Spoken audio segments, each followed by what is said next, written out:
આપણા બધાનું એક કમ્ફર્ટ ફૂડ હોય છે જે આપણને ખાવાની ખૂબ મજા આવે છે. તો યુપી અને બિહારનું એકદમ કમ્ફર્ટ ફૂડ છે દાળ ભાત અને ચોખા, જે આપણે બનાવીશું. તમારી પાસે ટાઈમ ઓછો હોય ને તો પણ તમે આ ફૂડ બનાવી શકો છો. અને સાથે સાથે એકદમ કમ્પ્લીટ મીલ છે આ. તમે જો આ ખાશો ને તો તમારે બીજી કોઈ વસ્તુ બનાવવાની પણ જરૂર નહીં પડે. તો મેં અહીંયા 1 કપ છે એ તુવેરની દાળ લઈ લીધી છે. તુવેરની દાળને આપણે એકદમ સરસ રીતે વોશ કરી લેવાની છે. તમારી પાસે ખૂબ ઓછો ટાઈમ હોય ને તો પણ તમે આ ડીશ બનાવી શકો છો. અને એ માટે આપણે દાળ અને રાઈસ છે એમને પલાળીને રાખવાની પણ જરૂર નથી. માત્ર આપણે 1 થી 2 પાણીથી એકદમ સરસ રીતે વોશ કરી લઈશું. હવે એમને આપણે પ્રેશર કુકરમાં ટ્રાન્સફર કરી લેવાના છે. તો તમારી પાસે જો મોટી સાઇઝનું પ્રેશર કુકર હોય ને તો તમારે એ જ યુઝ કરવાનું છે, જેનાથી બધી જ વસ્તુ છે એકસાથે બોઇલ થઈ જશે. તો 2 કપ જેટલું પાણી મેં અહીંયા લઈ લીધેલું છે. તો જેટલી આપણે દાળ લઈશું ને એનાથી ડબલ પાણી લેવાનું છે.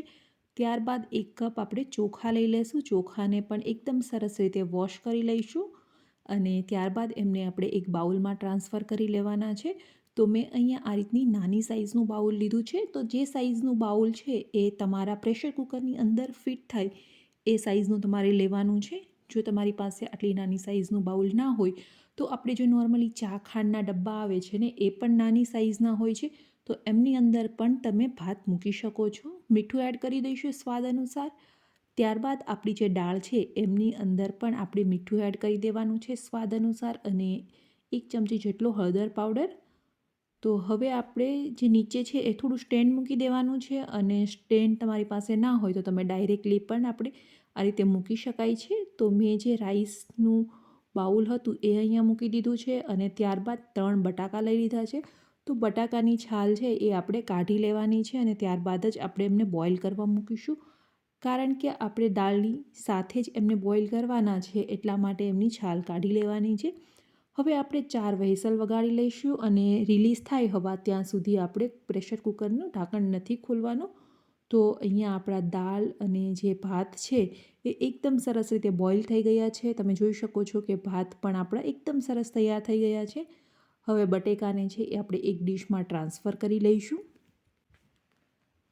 તો 4 વ્હિસલમાં આપણા બટાકા પણ એકદમ સરસ રીતે કૂક થઈ ગયા છે. જો તમને એવું લાગે કે બટેકાને કૂક થતાં વધારે સમય લાગશે તો 1 સીટી તમારે વધારે કરી લેવાની છે. હવે દાળને આપણે મિક્સ કરી લઈશું. આ સ્ટેજ પર તમારી જો ઈચ્છા હોય ને તો તમે થોડું બ્લેન્ડર પણ ફેરવી શકો છો. અધરવાઇઝ એમ પણ દાળ ખૂબ જ મજા આવશે ખાવાની. તો હવે એમની અંદર આપણે વઘાર કરી લઈએ. તો વઘાર કરવા માટે મેં તેલ ગરમ કરી લીધું હતું. તેલ ગરમ હોય એટલે એમની અંદર આપણે 1 ચમચી જેટલી જીરું એડ કરી દેવાનું છે. ત્યારબાદ લસણને મેં એકદમ ઝીણા કટ કર્યા છે તો લસણને એડ કરી દઈએ અને અડધી નાની ચમચી જેટલી હિંગ એડ કરવાની છે. તો વઘાર આપણે અહીંયા એકદમ સિમ્પલ રાખવાનો છે. બીજી કોઈ પણ એક્સ્ટ્રા વસ્તુનો મેં ઉપયોગ નથી કર્યો અને મિક્સ કરી લઈશું. તો આપણી દાળ બનીને તૈયાર થઈ ગઈ છે. હવે આપણે ચોખા બનાવી લઈશું. તો ચોખા બનાવવા માટે આપણે જે બટેકાને બોઇલ કરેલા હતા એમને મેશ કરી લઈશું. તો અહીંયા બટેકા છે એ થોડા ગરમ છે એટલા માટે આ રીતે ફોકની મદદથી જ આપણે મેશ કરી લઈએ. એક વખત આપણા બટાકા મેશ થઈ જાય ત્યારબાદ આપણે એમની અંદર પણ વઘાર કરવાનો છે. વઘાર માટેનું તેલ છે એ મેં ગરમ કરવા મૂકી દીધું છે. તો વઘારનું તેલ આપણે જે લઈશું ને એ આપણે થોડું વધારે જ ગરમ લઈશું. તો તેલ અહીંયા ગરમ થઈ ગયું છે. એમની અંદર 2 થી 3 આપણે લાલ મરચી અને 2 થી 3 લસણની કળી એડ કરી દેવાની છે. લસણની કળીને એકદમ ગોલ્ડન કલરની થાય ત્યાં સુધી આપણે ફ્રાય કરી લઈશું.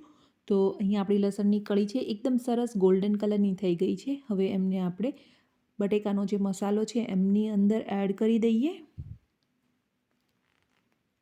ત્યારબાદ મેં અહીંયા એકદમ ઝીણા સમારેલા છે એ અનિયન લીધા છે. તો અડધું નાનું અનિયન મેં લીધું છે, એમને પણ આપણે એડ કરી દેવાના છે. તો અનિયનનો છે એ વઘાર નથી કરવાનો, ડાયરેક્ટ આ રીતના કાચા જ લઈ લેવાના છે અને ફ્રેશ કોરિએન્ડર લઈ લેશું.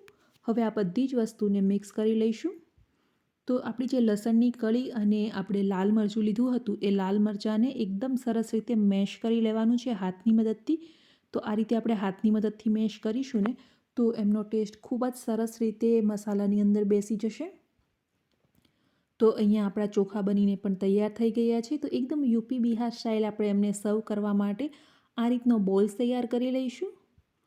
તો હવે આપણે એમને સર્વ કરી લઈએ. તો સર્વ કરવા માટે મેં અહીંયા એક ડીશની અંદર રાઈસ લઈ લીધા છે. ત્યારબાદ એમની અંદર આપણે દાળ એડ કરી દઈશું અને આપણે જે ચોખા તૈયાર કરેલા છે એ ચોખાને પણ ઉપર મૂકી દઈએ. તો યુપી બિહાર સ્પેશિયલ આપણા દાળ ભાત અને ચોખા બનીને તૈયાર થઈ ગયા છે. તમને આ રેસીપી કેવી લાગી કમેન્ટ કરીને જરૂરથી બતાવજો.